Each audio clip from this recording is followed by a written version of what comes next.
We are super excited as an Office of Study Abroad to welcome you to the general info session. This is the first in a series, a month-long series of events designed to get you all educated and prepared to do what we firmly believe the most exciting thing that you can do during your time at Holy Cross, which is to study abroad. Just some quick housekeeping. I just wanted to disclose recording this so that folks after that weren't able to attend tonight can watch, and you all as well can review the content. Strap in. This is an informationally dense presentation. We're going to try to move through as quickly as possible. We want to make sure you know everything that you need to know in general about studying abroad. I'm going to begin with just some basic introductions. I'm Chris Van Moven. I'm one of 3 assistant directors of Study Abroad. I advise on our programs in Australia, Germany, Greece, Italy, and Spain. And I'm also the main point of contact for International SOS, which is our global security assistance provider and an international health insurance provider.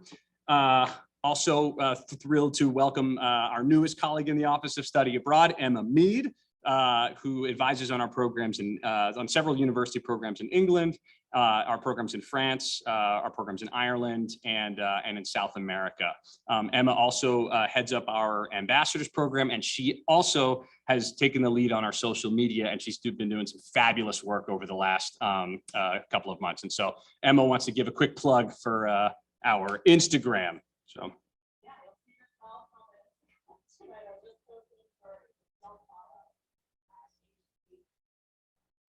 HC Study Abroad. Awesome. Thank you, Emma. Our third assistant director is Piper O'Sullivan, who advises on our programs in Asia, Africa, and the Middle East, as well as our environmental studies and field research programs, so SFS and OTS. She advises on 2 programs in England, so Oxford and the London School of Economics, and also our program in St. Andrews, or at St. Andrews in Scotland. 2 other folks you got to be aware of in the Office of Study Abroad are Jackie Shartner, who is our office coordinator. She manages our Holy Cross Study Abroad online applications. She is our Study Abroad application guru. So any of the online forms, questionnaires, important travel documents, she's going to be your main point of contact. And she's also the manager of the Study Abroad office general email and phone number. And lastly, Tammy Valeri is our billing and budget coordinator. She manages the budgets for all of our programs, so Maymester, semester, and academic year programs. She submits payments to our host institutions, and she also processes student reimbursements. So she's the one that you would be sending your receipts to get reimbursed for things like artistic, cultural, and athletic activity fees. We'll talk about that a little bit. We are also really lucky to be joined tonight by 4 illustrious members of the Study Abroad class of 2023. Who are going to be here tonight to share their insights based on their experiences studying abroad last year. And I'm going to ask that they introduce themselves. Yeah. This is working. Here you are. Hello, my name is Melanie, and I studied abroad in Granada, Spain, and I'm an anthropology and Spanish double major with a Latin American and Caribbean studies concentration. Good evening. I'm Carl Quist. I'm a classics major at Holy Cross. I studied abroad last fall in Athens, Greece, and in the spring in Rome, Italy. Hi, everybody. My name is Isabella, and I studied abroad at the University of Oxford for the entire academic year last year. I'm a mathematics and health studies double major with a minor in statistics. Hey guys, I am Sam. I am a bio and history double major. And in the fall, I studied abroad in Cork, Ireland. And in the spring, I studied abroad in South Africa. Awesome. And you guys just hold on for now. Yeah. Fabulous. So some really wonderful folks. Quick overview of what you're going to hear tonight. So the first, we're going to talk a little bit about why you should be even considering doing this in the first place. So why study abroad? We're going to then talk about 3 nasty myths you might hear out there about study abroad, which will provide segues into talking about the types of programs we have, about finances, and about academics abroad. We'll talk very briefly about health safety and COVID-19. We'll wrap up with some next critical steps in your study abroad journeys, and we'll wrap up with a Q&A. So let's get right into it then. Why study abroad? There's all kinds of reasons to study abroad, but I want to talk about 5 in particular that come up again and again and again. And the first is this idea of academic breadth and intellectual growth. Study abroad, what it provides, again, really prioritize the study and study abroad. It gives you an opportunity to really expand your horizons academically, to get out there, to experience a different way of doing business in the classroom. We have a very particular way of organizing learning and instruction here at Holy Cross, but it's a really wonderful opportunity for you all to get out there to experience learning in a different setting, be that a university setting, be that in a field research environment. It's an opportunity to take the wonderful foundation that you get here and then expand that and apply that in a broad range of different academic contexts. And so I wanted to give our panelists an opportunity to weigh in there to talk a little bit about just what they gained from it in terms of academics. I can go ahead and start. So I think the experience at Oxford is a little bit more intense from the academic standpoint, but I was able to be there for the entire year, which meant that I was able to finish out the entirety of the mathematics major, except for one class, which is real analysis, where you have to take at Holy Cross. But I think for me, just the different way of teaching there really kind of fueled my ambition. Oxford operates under a tutorial system, so it's very different to how things go at Holy Cross. It's a lot of one-on-one conversations with tutors who are going to be your professors and kind of experts in their field. But lectures and office hours are either like non-existent or just a little bit more limited. So I think adjusting to that different structure and being in an academic environment that was really different, very much so challenged me, but also pushed me to kind of learn in different ways that I wasn't used to. Yeah, so the academics in South Africa were very different from Holy Cross, or even when I went to Ireland, because it was a more research-based semester. And so we had lectures, but the lectures would be about like the species of grass that we're about to go out and see in the savannah, and like how big animal, like predators and prey, and how they interact in the savannah. And then we'd go out and see what we can see. And so academic wise, like what we actually had to produce was really interesting, because it took the ecology that like I took 163 here and I learned the basics, but then to actually get to go and learn about the ecology and do hands-on research with these long-time up-and-coming ecologists of South Africa, it's obviously a lot more hands-on in a whole new environment and new biomes that you can't do in America. And so it was a really interesting academic situation, because it wasn't, we're going to take a test, we're going to learn this, we're going to read your textbook. It was, we're going to learn this, we're going to go out in the field, we're going to pick the grass, we're going to look at the different leaf shapes, and we're going to look at the tree, and we're going to look what the tree tells us about the types of animals that do here. And so it was very hands-on, which I really appreciated, because it's very different from obviously a traditional classroom where you're very limited in what you can actually experience. Academically, in Greece and Italy, one of the big ticket items is learning the languages. While I don't believe Holy Cross requires us to learn them, nor is it necessary for the courses which are taught in English, it's highly, highly recommended that you take the both modern Greek and Italian while abroad. These are taught according to European standards of language education, where you aren't speaking any English from the moment you walk in the classroom, which is both frightening and intimidating the first couple of weeks, but ultimately it really pays off. Especially since you're able to practice these languages as you're out, grocery shopping or buying a coffee or getting dinner, that ultimately it only strengthens you in your ability to learn languages. Then another option, another way that studying abroad academically is fantastic, is that while abroad, there are so many courses that are available to you to take that you simply cannot take at Holy Cross, because of the fact that Holy Cross is a college in Worcester, Massachusetts. In Athens, for example, I took an archaeology course where the only day that I spent in a classroom was our final exam. Everything else was in museums and archaeological sites throughout the city of Athens. In Rome, they have lots of great options for art courses and art history courses. I took a Michelangelo course where we took a lecture on Monday to learn a little bit about the art and learn about Michelangelo's life. And then on Tuesdays, we spent 4 or 5 hours going to churches and museums. We did a field trip to Florence to see some stuff up there, where we were actually interacting with the art where it is without having to look at pictures on a screen. As far as art courses go in Rome, the fact that you're taking these in Rome is spectacular. I took a bookbinding course in Rome, where when we went out to buy supplies for our course, we went to the bookshops that the Vatican secret libraries use to bind their books. So you are working with professionals in their fields.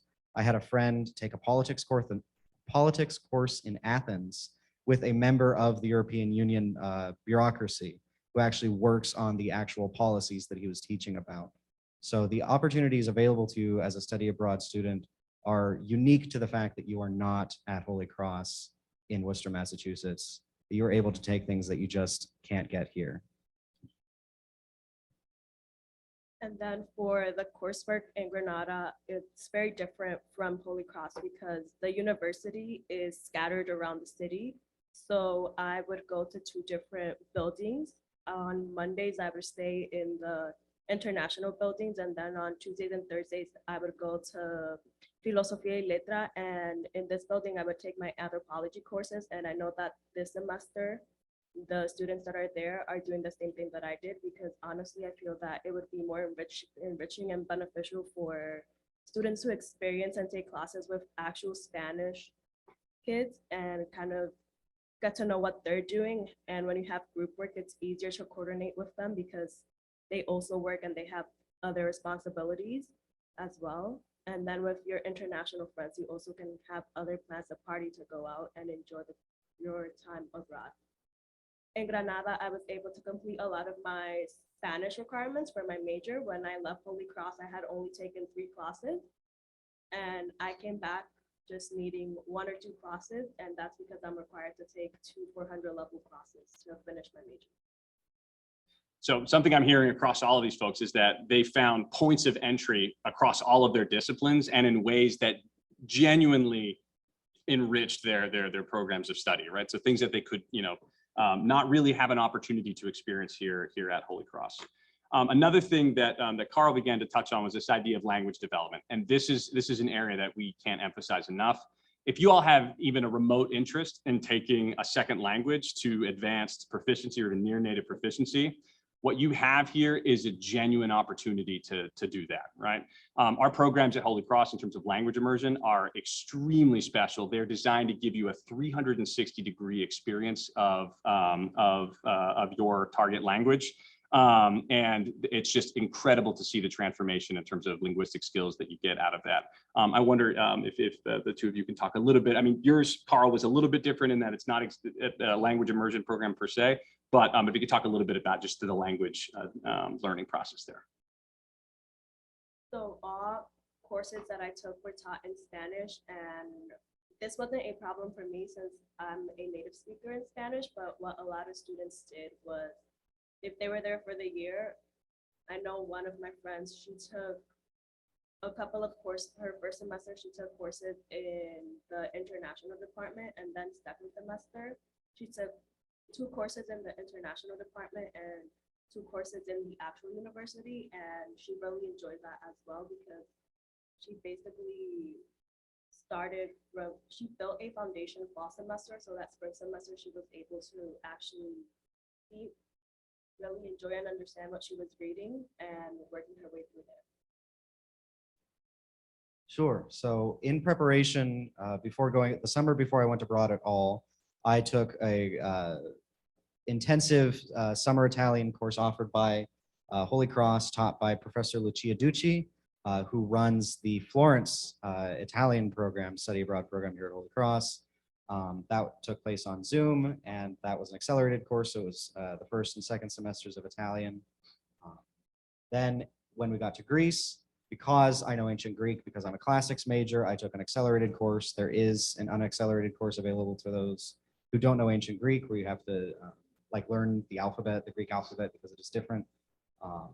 That was taught by a woman who teaches English at the University of Thessaloniki in northern Greece. And she was a fantastic wealth of information because she knew the neighborhood that we were living in. She could say, oh, go to this restaurant, they have great food. Don't go to that restaurant. I wouldn't touch the guy who runs it with a 10-foot pole. He's awful. But what that did is that she gave us the opportunity to go and meet actual Greek, like shopkeepers and people in our neighborhood who knew about us as students, who knew that we were Americans studying abroad in Athens, learning Greek. And so they would give us the opportunity to sit and practice our Greek with them, say over a cup of coffee, or over a pastry.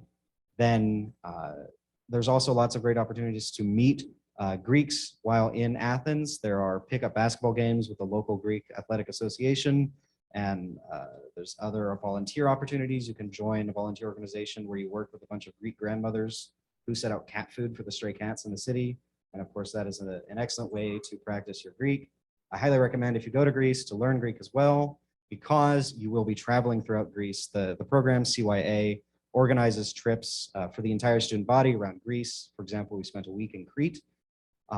And Greece doesn't have very high levels of English fluency outside of the main cities.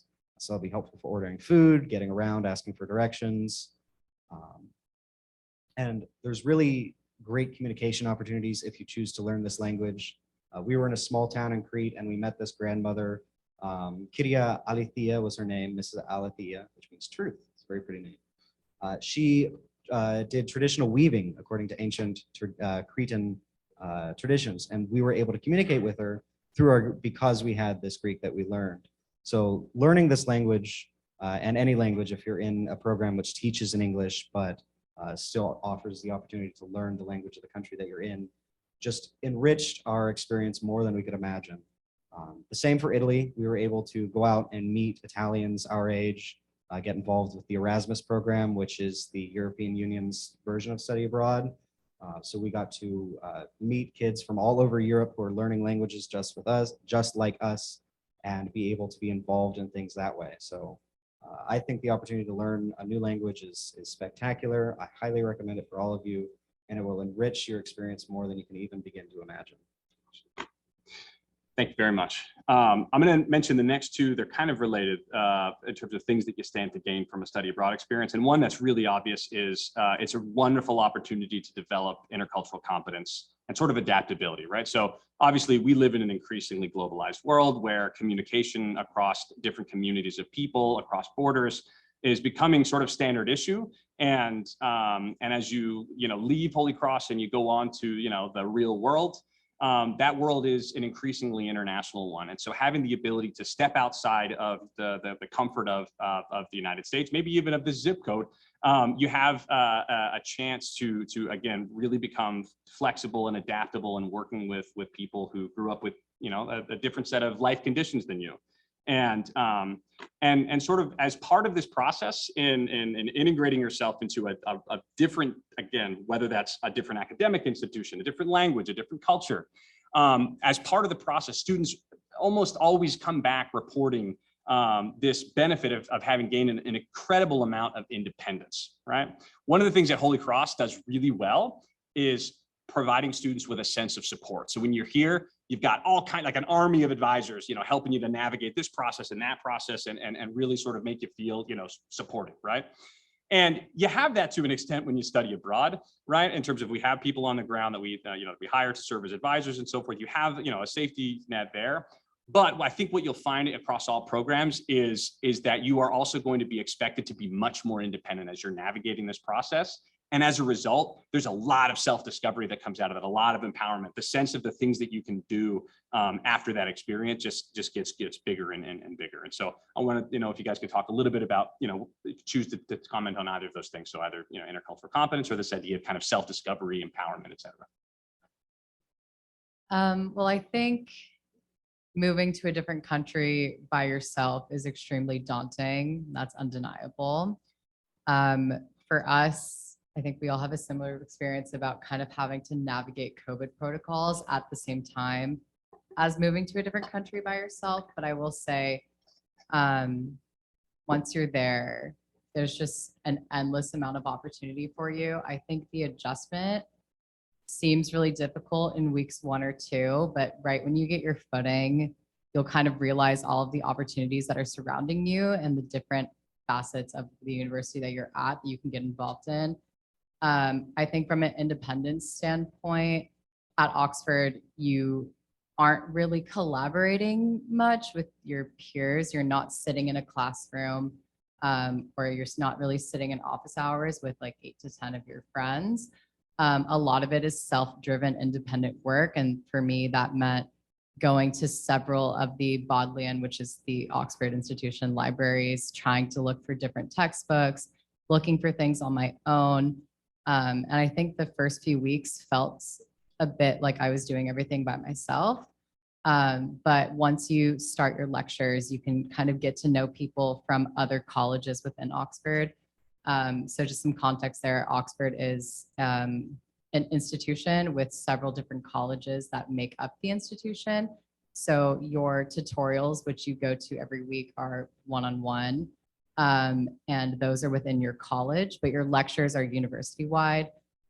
So although the work is largely independent, there are opportunities for you to meet other people and kind of source out and talk through your work.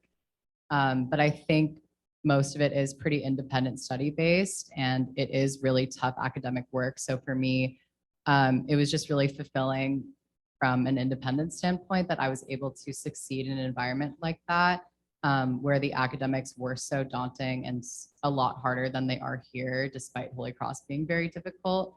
But getting through that on my own just made me feel really good about myself and where I am academically. So I think that was the biggest thing for me from an independent standpoint. Yeah, so I'll jump back to the cultural question. Obviously, as a history major, I love learning about new places and about histories. And South Africa has a very long, very troubled, very rich history to it. And so going to that country, and our group itself was very diverse in which of like the students, a bunch of us were American, which was cool because we were all across the country. And so I learned a lot about them. But then we had 2 students from Cape Town. And then our TAs were both one was from a township and one was from a smaller village up in the northeast corner of the country. And so just the discussions we had between their experiences versus the Cape Townians' experiences versus our professors and academics' experiences was just so rewarding to hear and be a part of these conversations. And then part of the program is you're in the national parks for a lot of the times, which is, it's kind of like there's the tourist camp, so you see a lot of tourists there. But then we take about a week and we go up into, actually, we were about 40 minutes from my TA's village up into this small little village called Hamakuya. And we spent a week up there and we did a research project looking at sustainable harvesting of tree bark up in there and seeing how they were doing with that. And so we got to drive through the villages and see the kids and see the people living there. And we got to talk to some of them. And it was just really, really cool to see that culture, and also really interesting because obviously show of hands, has anyone here been to Africa? Oh, actually, there's some. But if, like, obviously coming from American, from my standpoint, I didn't know what I was to expect. I didn't know what was going on, but to then see what was like, experience the culture over there and the food that our chefs would prepare, which was just some of the best food I've ever had in my life. I dream of it every night. It was just really cool because it was such a different culture, but obviously there's aspects of home still there, and it's not all that different. And you can find a lot of similarities between life in the villages and life in Cape Town and life in Johannesburg and everywhere. And so that was a really cool cultural experience. And then Irish culture is also very fun. Weekends are fun, but independence wise, South Africa was much more like camp style, where like we moved around as a group and did our own stuff.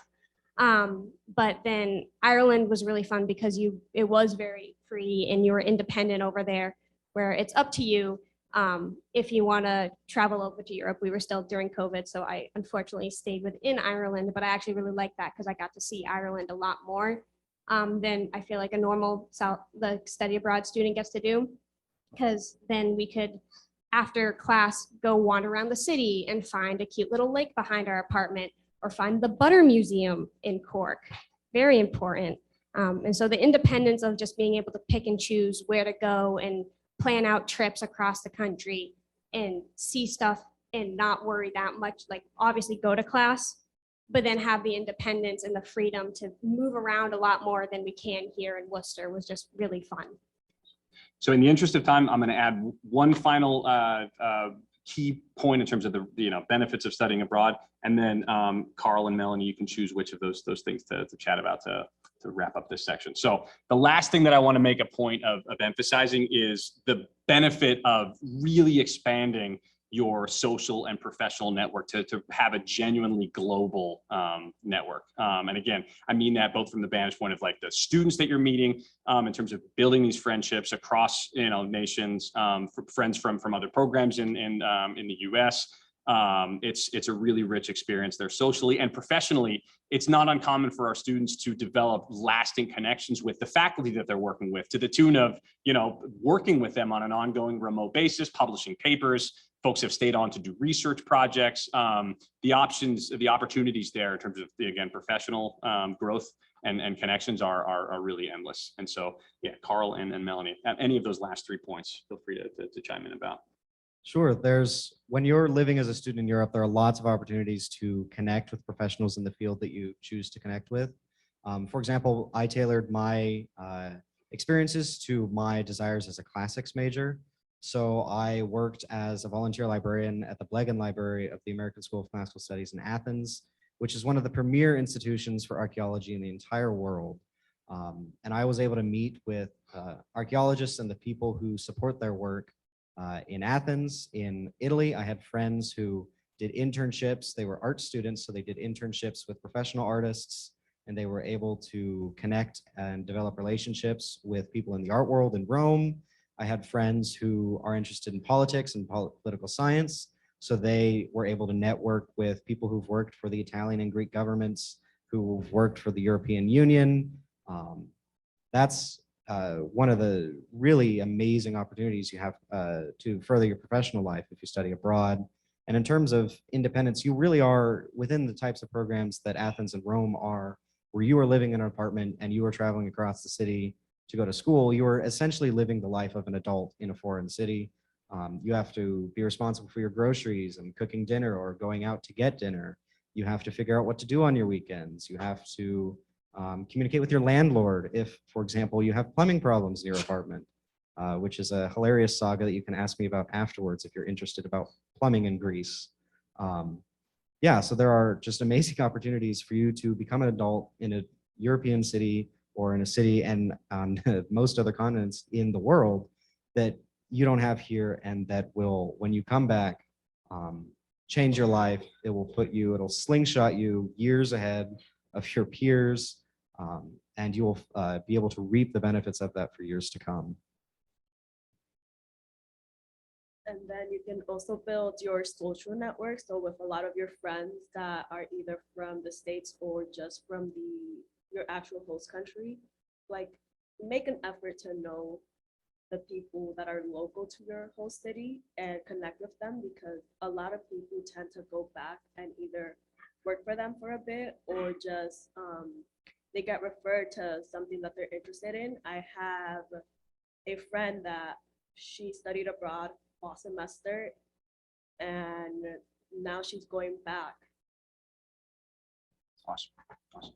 So as you can see, there's a wide range of really fabulous. So we're just sort of like scratching the bare minimum surface of the benefits of studying abroad, but these are some of the things that sort of are recurring themes for us.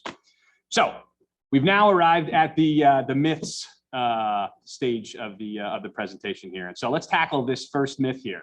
It's this nasty idea out there that's floating around that study abroad is somehow only for certain majors, right? So like if you're studying, majoring in a foreign language or, humanities, social sciences, okay, maybe we'll it's definitely for you, but STEM majors, forget it, right? Can you remind us, Isabella, what your collection of degree programs is? Yeah, so math, health studies, double major, and statistics minor. And statistics minor. All of which fall under STEM. Oh, and wait, and how long did you study abroad for? The whole year. All right, so there you have it. Case in point, baloney. STEM majors absolutely can and do study abroad, right? So I want you to take a careful look at this list right here. And you might be saying to yourself, well, that's just a list of all the majors at Holy Cross. It is. And that happens to also be the list of majors that studied abroad, right? In the most recent sort of pre-pandemic year, right? STEM majors. account for 1 in 5 students who study abroad. So the next person that comes into my office and tries to say, there's just no way that I can make it work. I'm, majoring in bio. I'm a pre-med, this and that. I'm just going to lose it. All right. It's definitely doable. It's just a question of planning. Right. And again, there's the other folks who come in with like their swagger and they're all like, well, double major. What now? 1 in 3 students abroad is a double major. Right. So you absolutely can do it. It's just a question of having conversations with all the folks that are involved and have a stake in study abroad, beginning with our office. We absolutely can help you to make it work. Right. And there's a couple of ways that things that we rely on to be able to make it work. And a part of that is answering this question: can I take courses towards my major? The short answer is yes. The system is designed, it's set up such that you can earn credit towards major, minor, and concentration requirements, and also common area requirements during your time abroad, right? It's just a question, as I said, of planning, having consultations with your major advisor to determine the number of courses that you can take towards your major, the types of courses that are best taken abroad versus at Holy Cross. It is absolutely within the cards to do. So as I said, major, minor concentration requirements are approved by your major, minor concentration advisor. And then common area requirements are approved by the Office of the Registrar. Specifically, Jared Chapman is our assistant registrar, and he manages course approvals for study abroad. So if you're concerned about it, don't write yourself off on study abroad. Come and chat with us. In like 99% of cases, we're able to make it work. Another way that we do this is through the range of programs that we offer and the time when you can study abroad. We have to try to offer lots of points of entry, right? So where can you study abroad?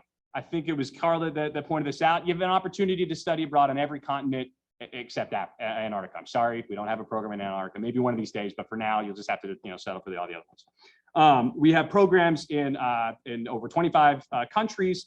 And we have programs whereby 8 different world languages are represented, and you have those here.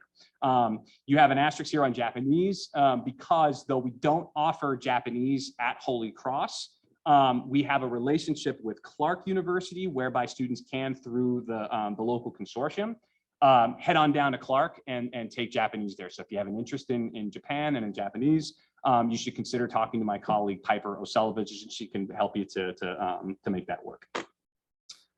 In terms of the types of programs, we have a whole host of different ones, but I'm going to break it down into these 2 sort of categories. You got programs in English-speaking countries and programs in non-English-speaking countries. Beginning with our programs in English-speaking countries, these are ones where you are primarily direct enrolling at a host university. This is awesome. I say this often, if you were to distill all of the work of study abroad in terms of what we want for students into a single word, it's integration. What we want is for you to become a member in as meaningful a way of your host community as possible, right? And so one of the best ways we found to do that is to just structure that into what your program looks like. So you direct enroll at a host university. You are taking classes alongside if you're in England, Ireland, Scotland, or Australia, alongside Australian students, alongside Irish students. So you are fully participating as members of that community. And in these programs in English-speaking countries, you tend to live in student residences and apartments. These are great programs because they offer access to the full range of departments at universities. They're a great complement to Holy Cross, which is of course a small liberal arts college, only 3,000 students. Most of our university programs are quite large, several thousand students, all the way up through. I think Melbourne has something like University of Melbourne in Australia is somewhere in the neighborhood of 30,000 students. So it's a really great opportunity to experience something very different. Our programs in non-English speaking countries fall into 2 categories. You've got language immersion programs, where you're typically with host families, and then you've got field studies programs and housing vouchers for those. I want to make a point of distinguishing between these 2 because it's a frequent question that comes up in terms of these 2 types of programs in non-English speaking countries. So the first are pride and joy are these language immersion programs. They're basically like those English speaking university programs in that you are direct enrolling at a host university, right? The key difference here is that in taking courses in that host language, you're taking these courses, content courses in a language other than English, right? And so here, defining the main purpose of these programs is to develop advanced proficiency in a foreign language, right? And so for these programs, there are prerequisites. It varies by language. It's typically, you have to have completed through 202, which is 4th semester in the language, or for other programs like Spanish, you have to have completed through 301. Other languages are more flexible. So for example, for Mandarin, they have a variety of different points of entry. Bottom line here, I have an asterisk on this because if you are even the slightest bit interested in these kinds of programs, I assure you, it is like the best thing that we can provide for you in the way of just the high impact of the, all the benefits that we talked about earlier, you get tenfold on these language immersion programs because of just how enriching and the cultural and linguistic experience you have there. And as I said earlier, if you want to be fluent in another language, you'd be hard pressed to find another way to do it better in a short period of time. And these are the examples of these programs. Are programs in France, Germany, Italy, specifically the Florence program, our programs in Latin America. This formerly Russia, so we're working on getting a program in Latvia, and our programs in Spain. The difference, so I want to distinguish those between the other programs that we have in some non-English speaking countries, which are field studies programs.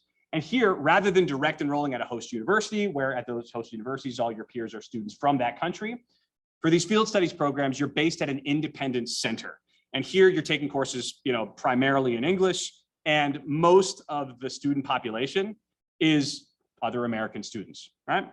And so the key thing here is that the purpose of these programs is less to integrate you, and it's more to attain a really rich sort of place-based field experience in your within your program of study, right? And so because of that, these ones often have certain major or sort of course prerequisites, like, for our programs. Good examples of these are our environmental studies programs with SFS and OTS, which often have, some a science prerequisite, either a course or two, depending on the program. The Siena Art Institute, the program in Athens and Rome is kind of like the classics, visual arts, art history, and architecture studies analog to those, environmental studies programs. And then the program in Vietnam is an example of that. If you're interested in these programs, I urge you to reach out to the respective advisor to learn a bit more, but I wanted you to know the basic differences between those two types of programs. When can you study abroad? So one of the things that is a huge point of pride for us at Holy Cross is that for many years running, we have held the #1 spot for as a baccalaureate institution for the number of students that we send abroad for the full academic year.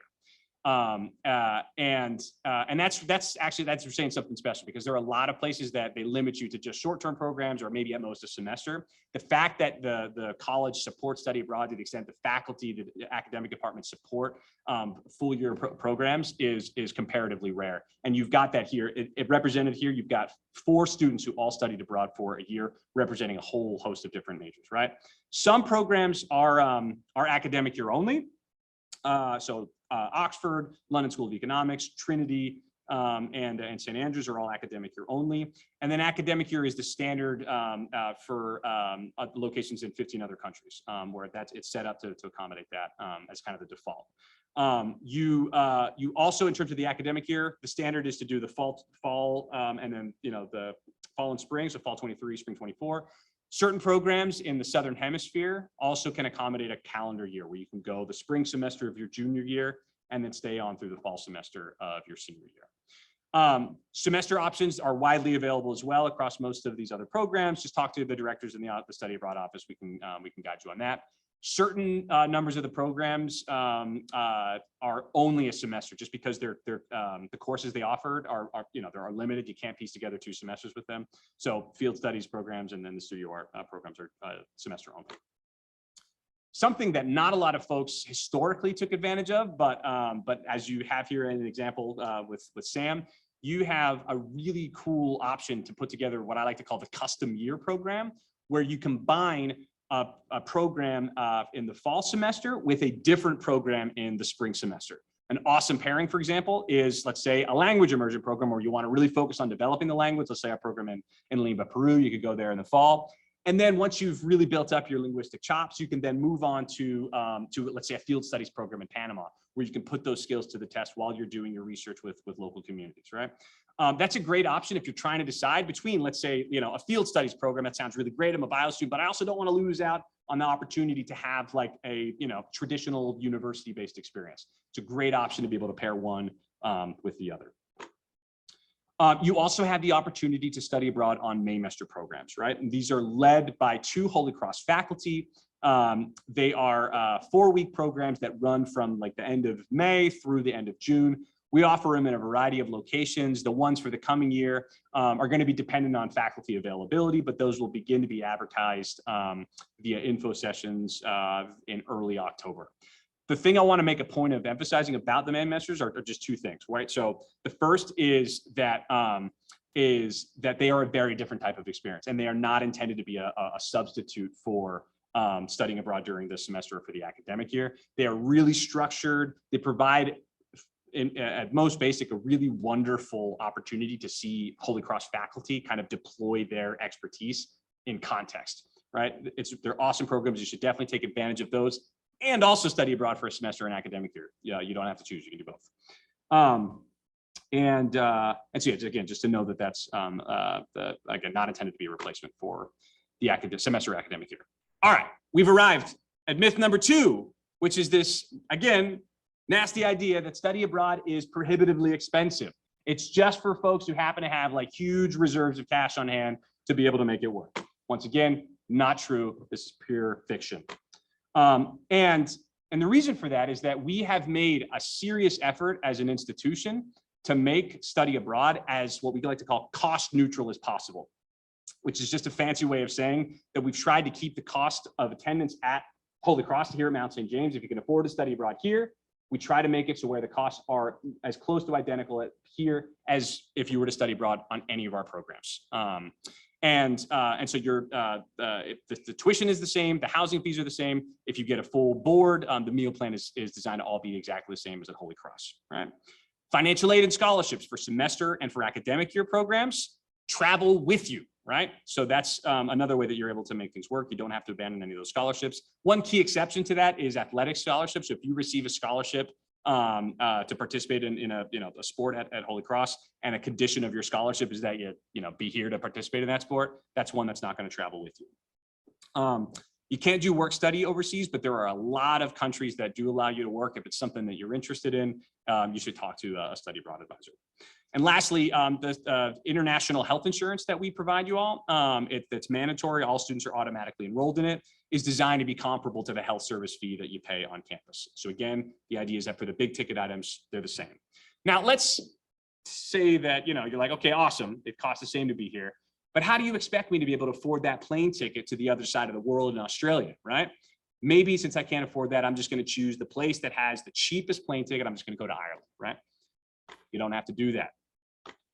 Enter the travel credit. This is something that's really awesome. I have not seen this at other colleges and universities, where Holy Cross puts a credit in your account in the amount of an average round trip ticket from Boston to wherever your program happens to be. So if you decide to go to Ireland, awesome. You get a credit in your account that functions essentially like a discount on your tuition in the amount of a plane ticket from Boston to Ireland.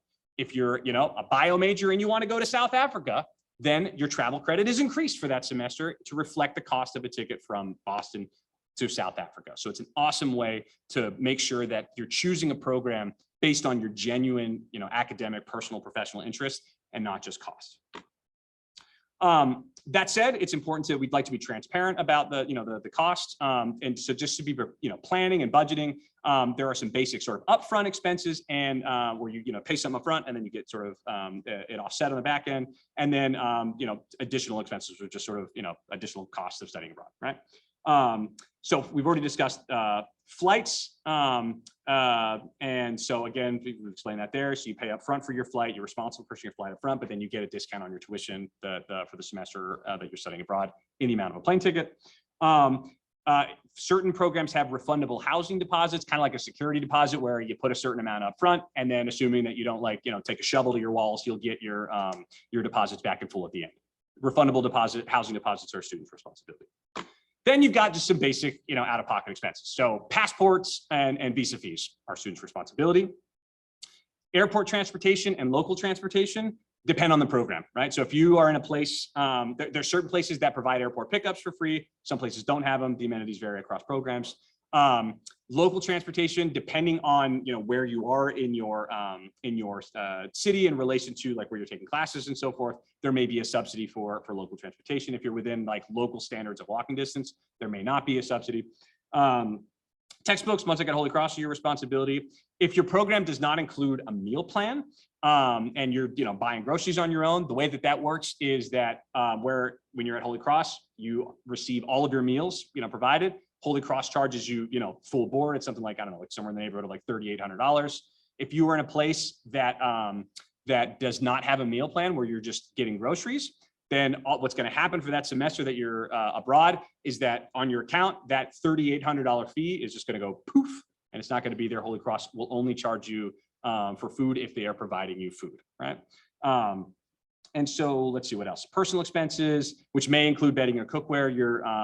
The study abroad advisor will be able to let you know which of those programs have those kinds of expenses. Entertainment, dining out, or obviously your call. This is probably the least attractive one of all. Don't shoot the messenger. This is not, our policy. It's a college policy. We cannot reimburse for laundry. If that changes, I'll let you know. But until then, if you reach out to me and ask about laundry, I'm gonna say, sorry, we can't reimburse that. So it's just something you have to budget for. It depends on the program as well. COVID-19 testing. So if there, and the hope is that by the time you all study abroad, you won't have to deal with any of this, but if there is any COVID-19 testing that's required for travel purposes, those costs are going to be your responsibility. All right. The last thing that I want to mention in the way of finances, in terms of out-of-pocket expenses, is this guy, independent travel, right? This is an important one to press on because when students hear this idea that study abroad is super, super expensive, if you really do a deep dive into the things that people are spending money on when they're spending like a ton of money, that's what it's about. And it's independent travel is specifically outside of the host country. That's when things rack up. And we want to make clear that in terms of our philosophy, listen, we're not going to begrudge you like a trip or two outside of your host country. We get it. You're over there. It's convenient. Go see some other place when you're there. Fine. However, we really, really, really urge you to try to keep it to a minimum because you have, in the way of this experience, a really rare opportunity to fully immerse yourself in a new community to where you could really go beyond that tourist identity and experience this change from being like an outsider to an insider. And the reality is that when people talk about study abroad being life-changing, it's from being in that place long enough and in an engaged enough way to make local connections. Those local connections, those relationships, those friendships, they take time to develop, right? Think about, your first semester at Holy Cross, right? You didn't make friends like immediately. It took time to be able to do that. And let's say if you were going to like, different cities each weekend where you weren't here on campus to develop those relationships, you wouldn't have long lasting friendships by the end of the semester. It's the same idea when you're abroad, only way, more intense because again, you're in a new environment completely. So in-country travel, on the other hand, is way less disruptive in terms of things like academics, language development, sort of extracurricular activities, friendships, and your budget, right? It's much, much more affordable to travel in country. All right. So I want to make sure that we are varying the speakership. So if there are things in any of the stuff that we've talked about so far, and in terms of either program types and so forth, and also finances, feel free to chime in, folks. For finances, I'll share my strategy that I developed while I was living in Europe, which is eat as cheaply and skimpily as possible. During the week, I would make one pot of lentils on Monday and eat that for the rest of the week in Greece, or in Rome, I'd buy like 3 boxes of pasta and some jars of sauce and some eggs that I would boil to get protein. And that would be my meals during the week. And then on the weekends, that was how I was able to really go out and splurge, go to bars, go to restaurants, and really explore the wealth of food and drink that is available to you in the beautiful Mediterranean. Yeah, I kind of want to go back to something that we touched on a little bit earlier about going for the entire year, as all 4 of us did. If you asked me to leave Oxford when it would have been time for me to come back for the spring semester, it would not have gone over well. I would highly recommend going out of your comfort zone and going the whole year. I think you often see friends from other institutions just going for the fall or for the spring. I genuinely and wholeheartedly believe that you will gain so much more by going the entire academic year. It's hard to leave Holy Cross and to leave your friends, but I promise you all of it will be here when you come back.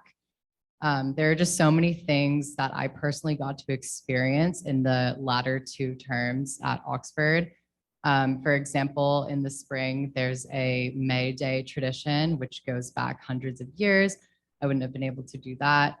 And then in the second term, I was able to actually study in Einstein's old study at Christ Church. So, you know, just things you would not be able to experience had I not been there the entire year. And I know it seems really daunting, but I would just highly recommend that you at least consider it.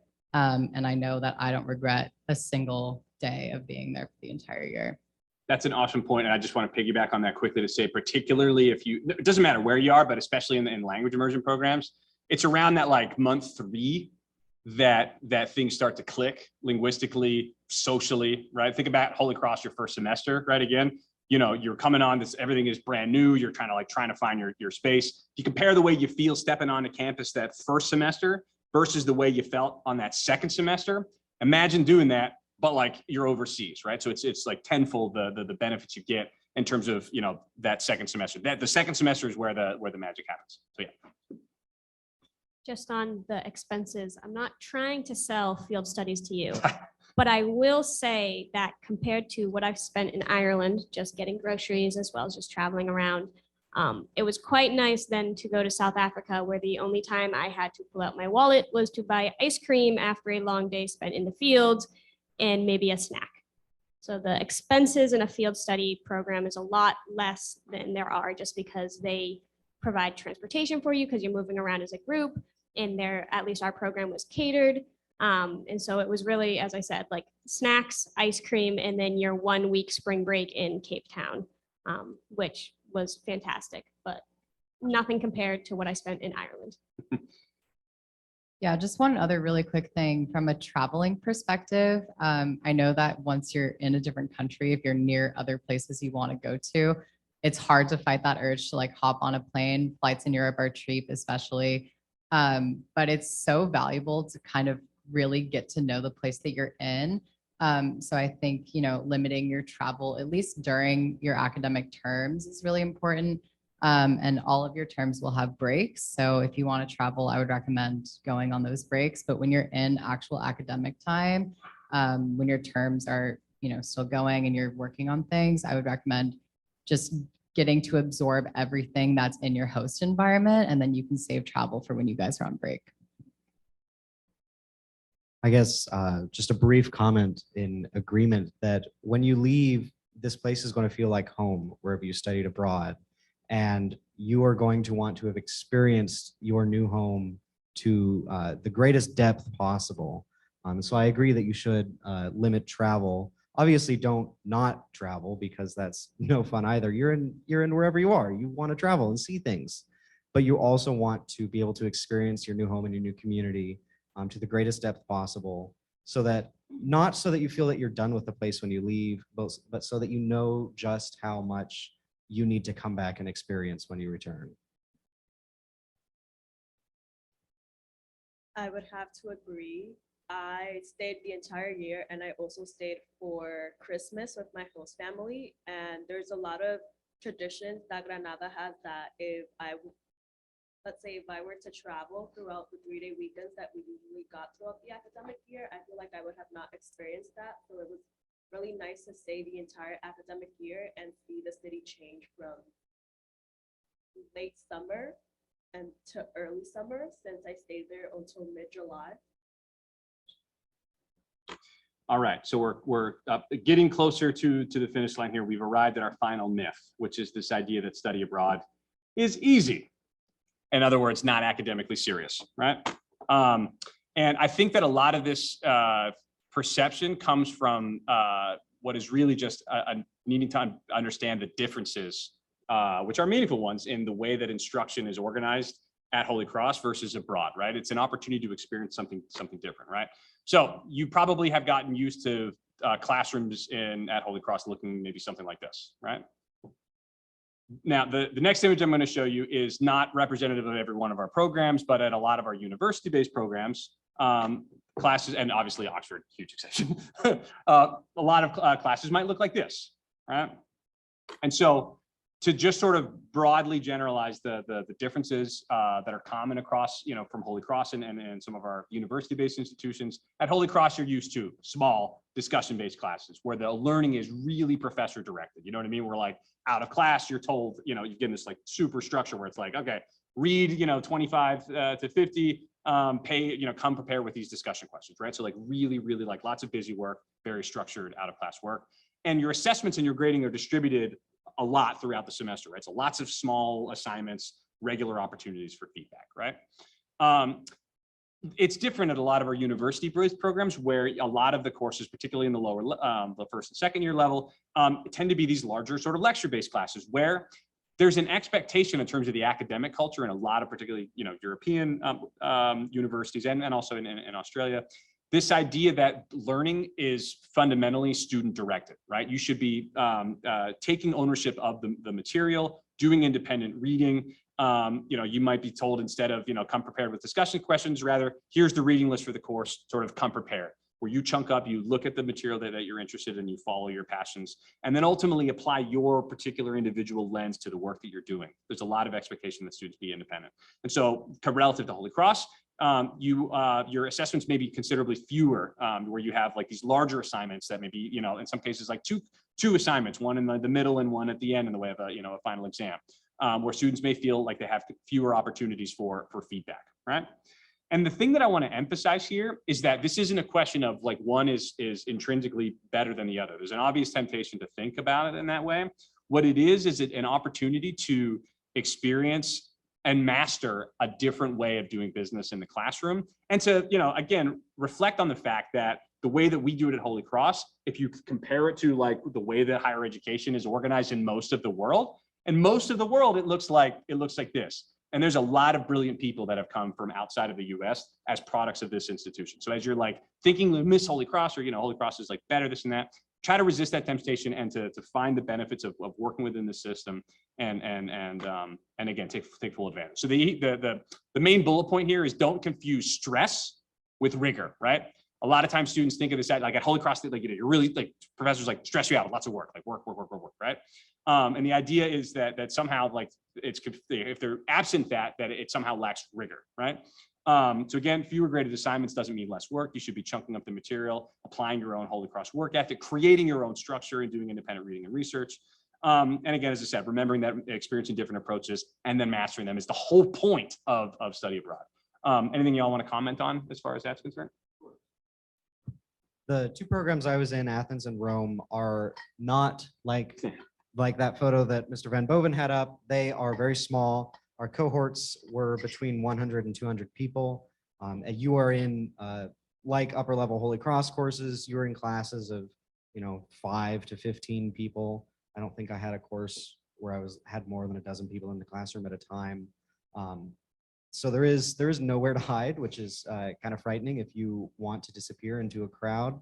But again, that is another opportunity where study abroad can take something where it begins as anxiety and allows you to grow into a much better student. The same way when you work out, you do something that's hard and difficult, you're sore the next day, you're stronger a month later. And that is the same way that these academics, when you are abroad, work. And they're especially special because when you're abroad, you want to be there, you're choosing to be there. Presumably, if you're going to a location because it interests you because of your major, like I was in Greece and Rome, I'm a classics major, that's exactly my wheelhouse. It felt like I was only doing what I wanted to. I didn't have to worry about common requirements, but there was still that rigor. So I think that distinction that Mr. Van Boven draws between stress and rigor is absolutely essential for understanding your academics when you're abroad. They are going to be in ways that you aren't familiar with at Holy Cross, more stressful, and in ways that you aren't familiar with at Holy Cross, less stressful. But the rigor is still there. So you're not at all on a vacation while you're studying abroad. Yeah, I think when I came back and told people that I was less stressed at Oxford, people didn't believe me. But I do think that, you're operating in a very different environment when it comes to academics. And I think for me, the fact that I had less assignments to worry about gave me more of an opportunity to really become an expert in the courses in which I was studying. So just for context, at Oxford, you'll be taking a primary and secondary tutorial. Your primary will be every single week and your secondary will be every other week. Your tutorial system is when you're meeting one-on-one with people who've created theorems and people who have written the books that you're reading. And you're meeting with them one-on-one to go over your work, and then you get feedback from them directly. And then the lectures at Oxford sometimes do look like that picture on the board, but they are just less frequent, and that's not your primary method of learning. But yeah, so I definitely don't think that the rigor is lost. But you're not taking necessarily like 4 classes at a time, where you have quizzes and different exams over the course of a term. It's more regular assignments at Oxford, I would say, and you're getting that feedback on a more regular basis. But the rigor is still definitely there. Yeah. Yeah, so South Africa, there was only 11 of us, so that was very personal. We all knew everyone, but I'll speak on Ireland because I feel like that's more general information, because it did look like the picture that was shown. And I think the thing I would say about the academics in Ireland is that it's deceiving because you have months without any real projects or quizzes or exams, because they don't really do that. And so like you should be doing the readings as you go along, but it's kind of easy to like fall off that track and be like, I'll do them later. I'm going to go travel this weekend, or I'm going to go out tonight. But then it's important to remember, and it's important to keep your time, like keep what you have in your mind, because at the end, like in your finals, I had 5 10-page papers and an exam because I took 6 classes while you were there, and they were all due within like 2 weeks of each other. And so they're not spread out like they are here at Holy Cross. Well, you'll have a quiz every other week in one class, and in the week you don't have a quiz on that one, you'll have it in your other class.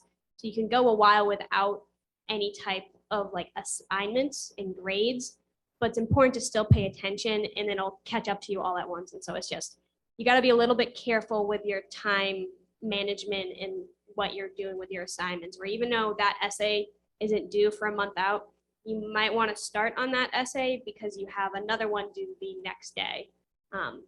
And so it's not the stress and constant pressure that we sometimes feel here at Holy Cross, but you got to be careful with it.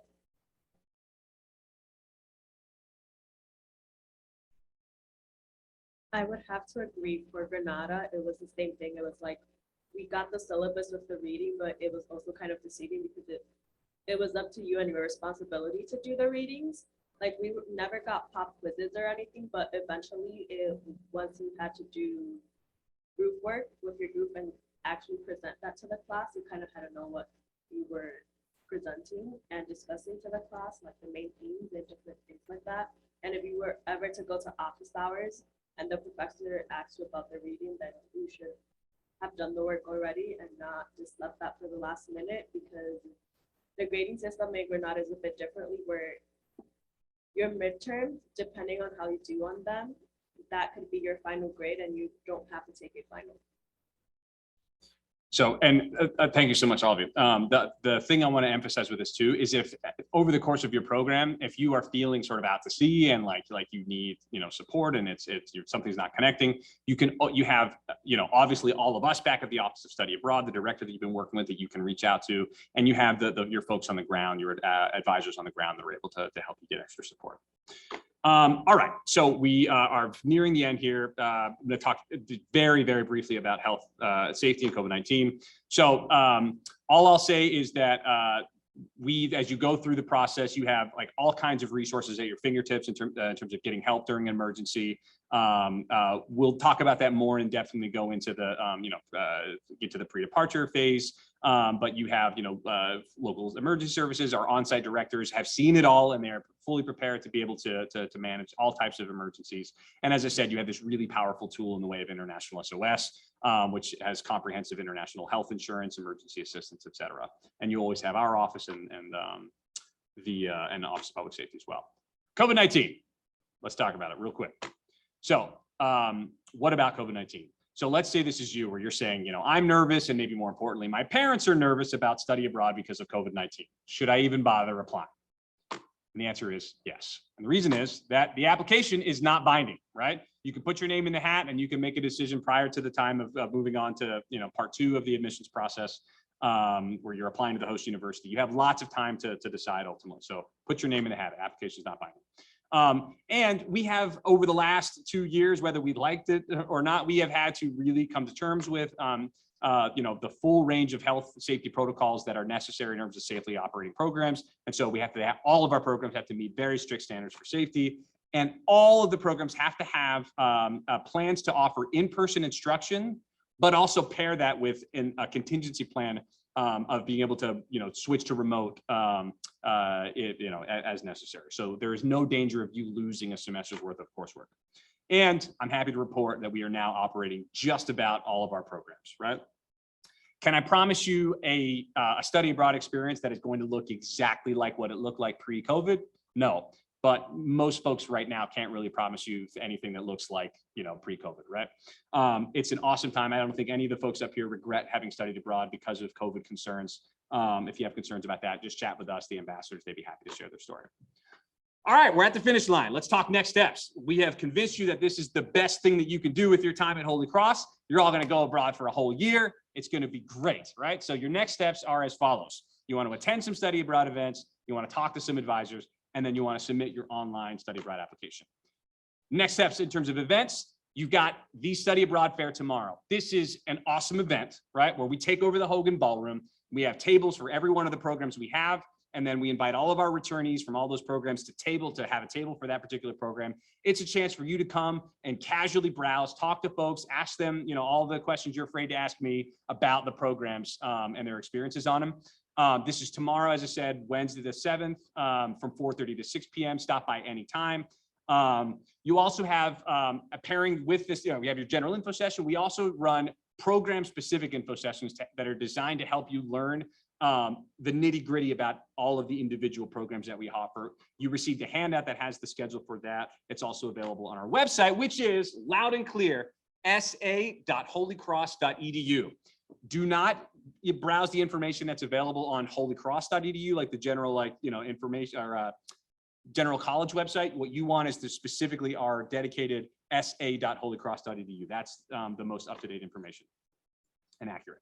Talk to advisors, come meet with us. It's never too early to reach out and set up appointments with the study abroad directors. We have an open door policy in the office where you come by. If we're able to meet with you at the time, we'll invite you right on in. If not, we'll book an appointment with you and set something up. Never too early to come talk to us, particularly if you're in a situation where you have academic, concerns, et cetera, et cetera. Go chat with your academic and major advisors or the study abroad faculty liaison. That's one really cool thing about being at Holy Cross is that every academic department actually appoints a faculty member for a particular term, like let's say, for the current academic year, who is responsible for advising students in that major on how their major sort of interacts with study abroad in terms of knowing like what types of courses to take, what you can't take, et cetera, et cetera. And that's also on your handout, and it's also on our website. And please connect with your study abroad ambassadors. That's also on the website. You can just navigate down to the tab that says study abroad ambassadors. What I can tell you is that these are folks who are chomping at the bit to talk about their experience. If you all have been back, for 2 weeks now, I guarantee you that by now they have run out of people who are interested in hearing them yammer on about their experiences in their dorms. Family are just sick of it. You're going to be doing them a favor by giving them an opportunity to talk to you and share their experiences. If you're pursuing a foreign language program, you're going to be meeting with a language faculty advisor. Their names are also on the handout and also on the website with a little asterisk to discuss foreign language study abroad programs. This is just a thing that we built into the process. The language faculty have really wonderful insights to share about each of the programs and about just preparing for a language immersion experience. And they will be submitting this certification of advising from a language faculty that will form part of your study abroad application as well. So again, meet with a language faculty advisor if you're considering a foreign language program. sa.holycross.edu, don't forget it. That's the website that we're looking for. In terms of the biggest overview of what the study abroad admission process looks like, it unfolds in 2 basic steps. Step 1 is you submit an application to the Office of Study Abroad. What this does is it basically gives you, approval to move on to step 2, right? So you do this again at sa.holycross.edu. You choose, let me say this really clearly, you choose one program and 1 term when you ultimately are submitting your study abroad application. Very often we'll get the question, well, can I apply to like 5 different programs? That way I can like sort of hedge my bets and make sure that I get into a program. I totally understand the logic of that strategy, but it's not something you have to worry about at Holy Cross, right? You are absolutely not applying for college again, right? So rid yourself of that trauma, inhale, exhale. We are 100% on your team. We want you to be able to do this. And if you meet the basic eligibility criteria, we determine you to be a good fit for it, you know, we will grant you approval. It's not like jump through just the right hoop and maybe, just maybe we'll let you do it. We're totally on your team. So 1 program, 1 term. If, you go through the process and through some technicality or another, you don't end up being eligible for your first choice program, all is not lost. All that would happen is we'd simply say, hey, you weren't eligible for that program. Let's talk about, what your backup option would be at this point, right? So it's a totally low stakes proposition as far as like choosing 1 program, 1 term.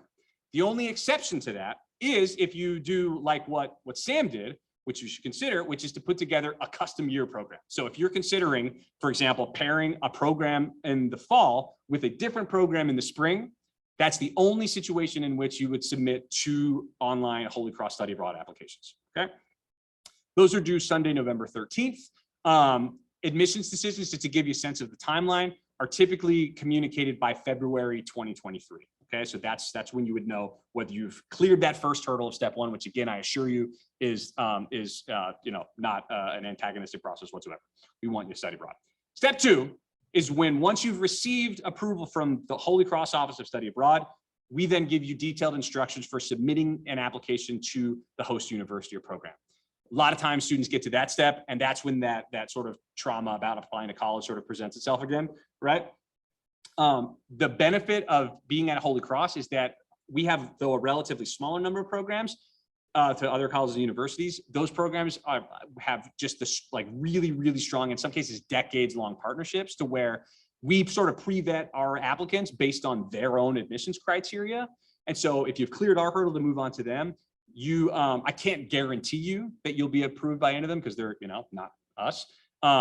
But in most cases, it would be really strange to have you not be accepted, once you move on to that step, once we've, sort of nominated you as an applicant, right? So you can approach the whole process with a lot of confidence and sort of minimum level of anxiety.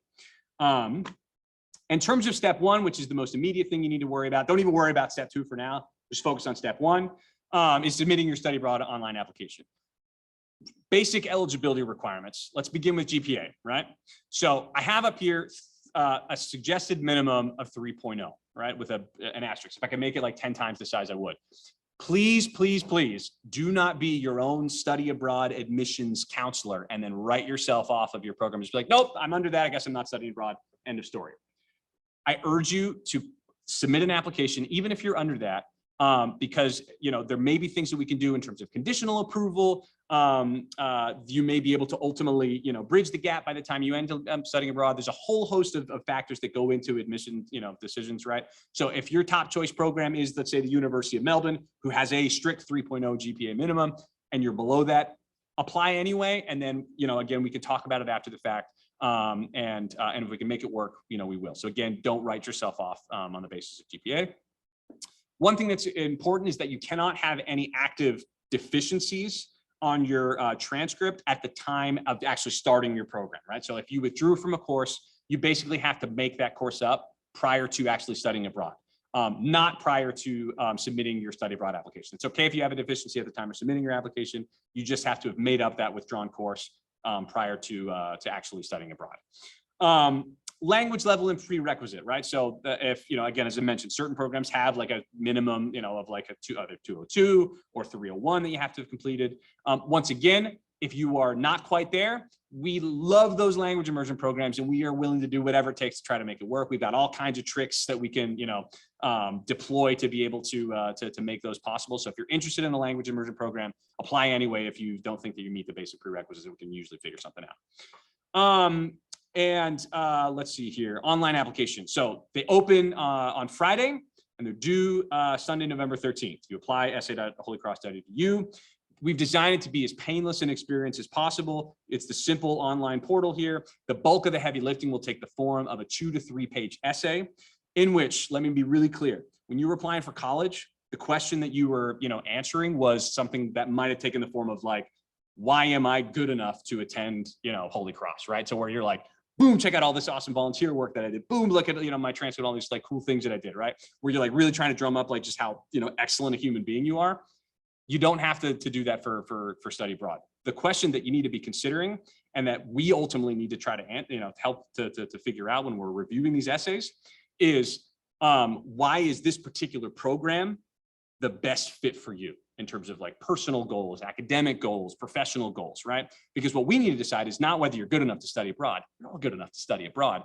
It's have you identified the right program? And the more details that you can provide us to link the program that you've chosen with the things that you say in your essay about you, the easier it'll be for us to say, oh yeah, that's clearly the program that best fit and not some other program. And the last thing is that all programs require at least one letter of recommendation, sometimes two. We often get asked, does it have to be someone from my major? The answer to that is no, right? It can be anyone, any faculty member that has taught you at Holy Cross. And we urge you to choose somebody that, that knows you well enough, that's able to talk about your sort of aptitude for study abroad, as based on their knowledge of you as a student, right? So just somebody who knows you well and can write you a strong letter.